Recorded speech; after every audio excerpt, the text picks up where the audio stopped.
Je m'appelle Borek Dawadi, donc je suis responsable du programme Smart City chez CETEC et j'ai quelques actions que je fais en l'occurrence sur tout ce qui est Air Mobility.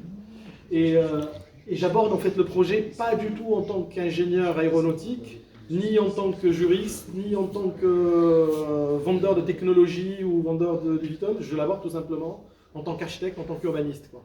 Et donc du coup j'aborde les choses d'une manière totalement différente. Donc je reprends ce qui a été dit, on n'invente rien du tout, on a des cas d'usage qu'on doit définir. Et si on monte un modèle aujourd'hui sur un territoire, et là on a un élu ou quelqu'un de la métropole de Toulon ou d'Aix ou peu importe, ou plutôt de Marseille ou de Nice ou de Bordeaux, tiens, et bien tout simplement on doit discuter avec ces gens-là d'une manière globale.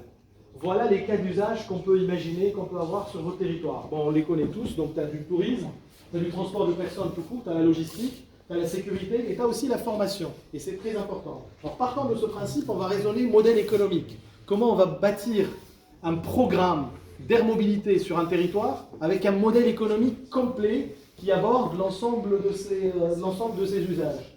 Et je pense que nos amis promoteurs seront intéressés par ce genre de réflexion, puisque à Riyad, de l'Arabie Saoudite, c'est des gens qui n'ont pas forcément un problème de moyens. Le mec, il nous dit, c'est simple, Riyad, rien que la création d'un périmètre de 60 km sur 60 qui est Riyad, plus 14 sur 14, ça justifie la création du programme d'air mobilité chez nous, autour de la partie déjà sécurité.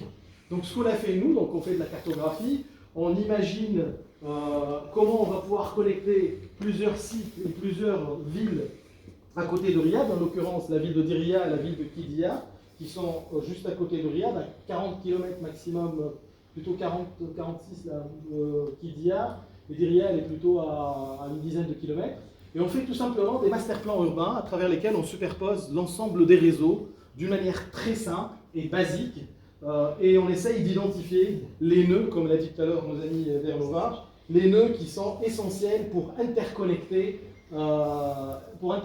justement les différentes centralités qu'on a envie de connecter. Après, on essaye aussi d'imaginer, comme je l'ai dit tout à l'heure, de l'imaginer comme un réseau de bus sur voie réservée, tout simplement, et essayer d'avoir quelque chose de virtuel par la suite, qui va nous permettre justement de développer le projet d'une manière très rapide, et que la réglementation par la suite vient s'adapter sur les trams ou les voies virtuelles qu'on a imaginées, quoi. Et qu'on ne crée pas un arsenal juridique et administratif pour l'ensemble du territoire, alors que notre besoin concerne 4% ou 3% des gens. C'est ce qu'il a dit tout à l'heure pour l'étude de marché. Et d'ailleurs, à travers ça, on vise 3 à 4% de l'offre de la mobilité sur un territoire.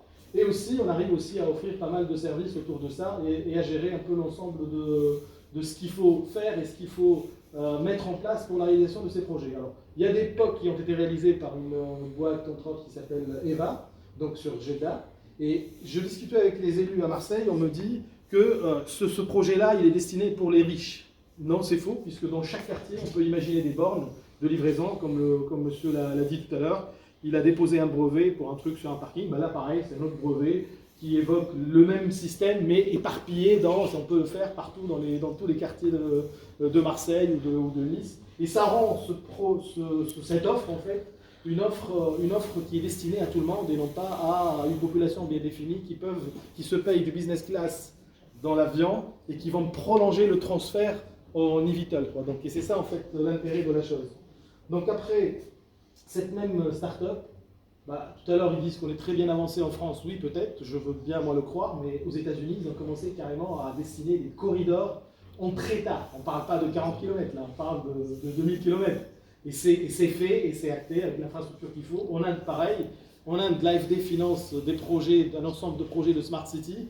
Et maintenant, il y a un programme de connexion de ces Smart Cities, justement, à travers des réseaux drones qui nous font gagner beaucoup de temps et beaucoup d'argent en particulier. Alors, chez CETEC maintenant, on a utilisé un simple langage de programmation qui est très connu, et on a essayé, peut-être Leonardo peut rajouter un mot par la suite là-dessus, c'est qu'en fait on arrive à dimensionner, à simuler un trafic dans un territoire, puisque chez CETEC, on fait déjà les études de trafic et on dispose de bases de données depuis une cinquantaine d'années sur l'ensemble du réseau national.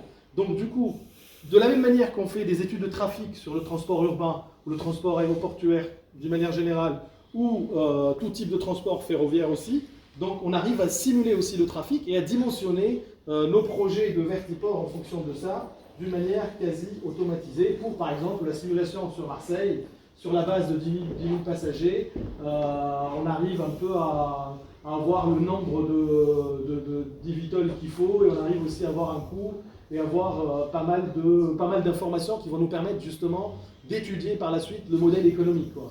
Donc ça a été fait, on ne peut pas s'attarder là-dessus. Donc du coup, l'étude du territoire à Marseille, tout à l'heure on parlait de l'USpace, ça c'est typiquement, je suis un peu déçu par rapport à justement cette notion d'USpace qui évoque uniquement l'usage pour les drones et non pas pour les VTOL, donc ça c'est dommage. De toute façon, nous on est là aujourd'hui pour aussi déclencher un projet, des projets réels dans la région sud, 3 projets, qu'on va essayer de faire bien sûr avec les agglomérations qui existent qui existent dans la région, les grosses agglomérations, en l'occurrence Toulon, Marseille et Nice. Et on va pouvoir justement réaliser des projets concrets. Tout à l'heure, avec nos amis d'NGE parlent d'une nouvelle concession qui occupe. Donc avec ces gens-là, on a l'habitude de transformer des vraies volontés politiques en projets opérationnels. Là, pareil, quoi. Cette réflexion, on va pouvoir la transformer en vrai projet si on a justement des élus qui vont pouvoir porter ça, et on a des territoires qui ont envie vraiment de porter ça, et on va démarrer instantanément par Nice, Marseille et Toulon à l'issue justement de cette rencontre, quoi. Donc du coup, je donnerai peut-être la parole 2 minutes à Jérôme s'il a envie de rajouter un truc par rapport à ça. Si je reviens un petit peu, il y a 2 points je pense qui sont essentiels là pour un petit peu sur cette partie VTOL. Sur la partie simulation, il faut imaginer que ça c'est une simulation qui a été faite comme si on avait imaginé une flotte de VTOL pour transporter. En gros, l'idée c'était de supprimer du trafic terrestre routier pour diminuer les bouchons sur Marseille. Juste pour ces 10 000 passagers, il faut imaginer qu'il est nécessaire de faire une flotte d'environ 230 VTOL. C'est juste pour avoir des chiffres un petit peu, pour faire ces 230 VTOL, en fait, on se rend bien compte qu'aujourd'hui, c'est pour une métropole comme Marseille, c'est pas du jour au lendemain, c'est des choses qui vont se prévoir longtemps à l'avance, et je pense que là, c'est important d'avoir ça en tête pour les collectivités. Ouais, mais c'est des choses qu'il faut intégrer dans les plans. Sur quelle période, on sait pas. Et c'est maintenant, en fait, parce qu'on se rend compte qu'on parlait de Mérignac fin 2024. En fait, ce qui va se passer après les JO, les fabricants vont chercher des zones test pour faire plus que ce qu'ils vont essayer de montrer à Paris, si j'arrive à le faire. Et donc, c'est sur ces zones test qu'on va pouvoir faire des choses en 2025, 2026. Et à partir de 2030, on pourra potentiellement imaginer avoir vraiment des flottes qui se mettent en place. Mais pour faire ces flottes qui se mettent en place, il faut prévoir dès maintenant, dans les PLU, dans les plans, dans les SAR, dans les plans importants, les SCOT, etc., cette mise en place de cette nouvelle mobilité. Et c'est grâce aux acteurs présents aujourd'hui dans la salle où on peut imaginer la présence combinée à la fois du transport de personnes, mais aussi du transport logistique, médical, etc. Et c'est c'est maintenant qu'il faut s'y mettre. Leonardo, si tu veux rajouter un truc, parce que Leonardo il est parti à l'aéroport, mais il était chez nous 2 mois, parce qu'on travaillait ensemble dessus. Tout à fait, donc à l'époque, en tant que consultant, on avait développé plutôt cet outil pour évaluer les besoins en trafic. Et la question qui a été posée par les directions, c'est il me faut un vertiport de combien des bateaux, pistes, plus parking véto. Donc ça joue un rôle très important dans l'investissement. Et la réponse était qu'il faut évaluer un trafic. Donc à l'époque, ce que ça a été fait, c'était développer un outil qui permet d'évaluer un trafic en fonction d'un certain nombre de mouvements entre différents points équidistants. Ce que ça a été fait là à l'époque, c'est de prendre l'espace de la métropole Aix-Marseille, un point en centre-ville de Marseille, à Aix-en-Provence, à l'aéroport de Marignane, etc. Et ce qu'on a fait, c'est grandir et faire évoluer les trafics en taux de croissance X ou Y. Et ça nous a montré plusieurs éléments très importants. Déjà, si pour telle zone on a un origine de trafic, par exemple l'aéroport ou les centres-villes de Marseille, où on va stocker toutes les machines la nuit, parce que la nuit, le trafic il va s'arrêter.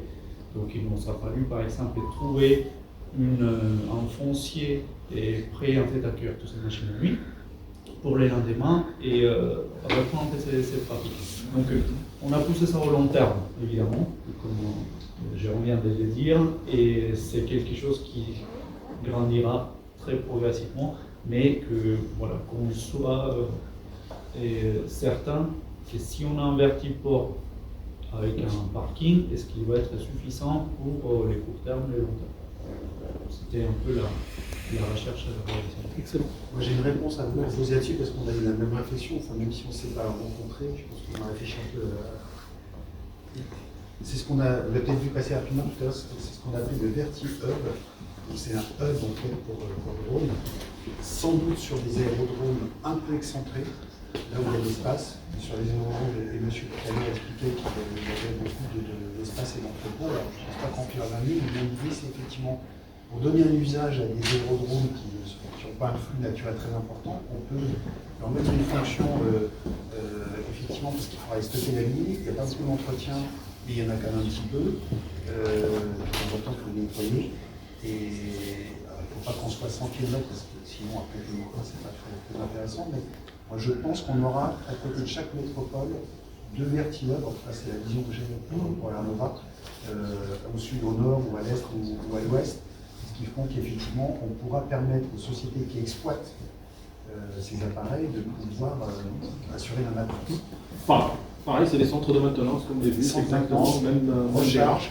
Et moi, je parie beaucoup également sur la connexion électrique et hydrogène, parce qu'effectivement, on l'a pas dit tout à l'heure, mais si on veut dépasser les 100 km, si on ne veut pas attendre énième évolution des batteries, je pense que le bi-énergie est sans doute la bonne solution. Et d'ailleurs, certains fabricants, on a rencontré, je ne vais pas citer leur nom parce qu'ils n'ont pas encore présenté dans le public, mais très très connus, très près d'ici, ils sont bi-énergie avec encore l'énergie fossile et l'électrique.